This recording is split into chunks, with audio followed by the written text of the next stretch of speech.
السلام علیکم، میں ہوں آپ کی ہوسٹ سیما شیخ۔ ہر خبر مشن نیوز کے ساتھ۔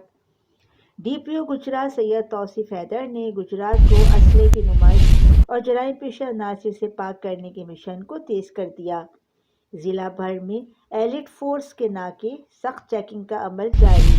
تفصیلات کے مطابق ڈی پی او گجرات سید توصیف حیدر نے ضلع بھر میں اسلحے کی نمائش کرنے والے اور دیگر جرائم پیشہ عناصر سے ضلع کو پاک کرنے کے مشن کو تیز کر دیا۔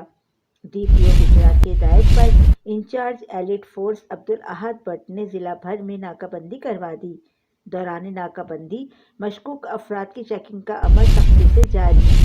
ڈی پی او گجرات سید توصیف حیدر کا کہنا تھا کہ اسلحے کی نمائش پر مکمل پابندی عائد کی جائے۔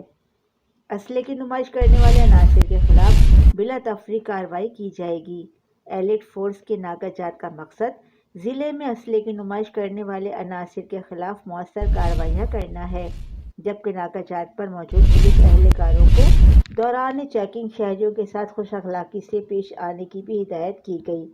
ان کا مزید کہنا تھا کہ ایلیٹ فورس کے ناکوں کا بنیادی مقصد شہریوں کو تحفظ کا احساس دلانا اور امن و امان کی فضا کو قائم کرنا ہے۔